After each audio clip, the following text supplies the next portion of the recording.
안녕하세요. 매일 새로운 정보를 드리는 채널 보상가배상TV입니다. 다들 아실 겁니다. 우리나라는 통상적으로 이 교통사고나 손해배상 시 사망에 대한 위자료를 1억으로 책정하고 있다는 거. 근데 이게 위자료가 1억이라는 거지 총 손해배상금은 1억이라는 게 아닙니다. 제가 여러 번 설명드렸었죠. 우리가 총 손해배상금에는요, 즉 교통사고 합의금에는 이 사망에 대한 위자료 1억하고 장례비 그리고 일 못하는 기간, 그 기간 동안의 총 일실수익 100% 그걸로 산정이 되는 거죠. 근데 일반적인 교통사고 같은 경우에는요, 사망에 대한 위자료가 1억이지만 저희가 최근 진행한 사건 2개에 대해서 제가 알려드리면요, 음주운전으로 피해를 당한 피해자의 위자료를 저희가 2건 다 1억 5천을 청구했었는데요. 2건 전부 판결 또는 화해 공고 결정이 되었습니다. 이는 실제로 2017년 3월부터 서울중앙지법 교통사고 산재 실무위원회에서 진행한 교통사고 위자료 산정 기준 조정 논의를 통해서 음주운전이나 이 뺑소니 사고 시 위자료를 1억에서 1억 5천 최대 2억까지 상한하는 방안을 발표를 했었고요. 다만 이 가중 사유가 매우 중대한 사안 같은 경우에는 최대 2억까지도 가중할 수 있도록 했습니다. 하지만 이게 대법원 판결이 아니었기 때문에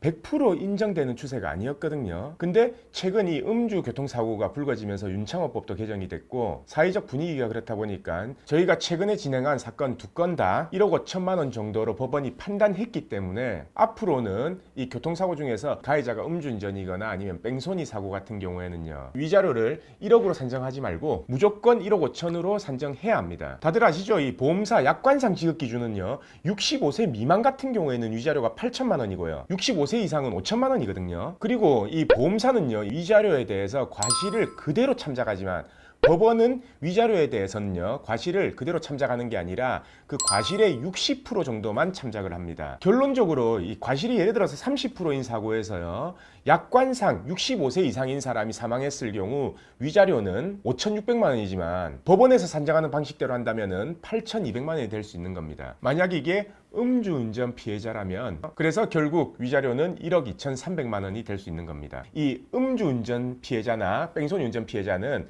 보험사가 합의금을 제시한다고 해서 덜컥 합의를 하지 마시고 위자료는 1억 5천만 원 기준에서 산정을 해야 된다. 그래서 합의금이 훨씬 더 많아질 수 있다. 이 부분을 생각하시고 감안하셔서 꼭 본인이 계산을 해본 다음에 아니면 전문가를 통해서 계산을 해본 다음에 합의를 하는 게 좋을지 소송을 하는 게 좋을지 그 실익을 꼭 계산해 보시길 바랍니다. 자, 그럼 오늘 방송은 여기까지 하고요. 내일도 새로운 주제를 가지고 오겠습니다. 오늘 방송 끝까지 봐주신 구독자분들 감사드립니다.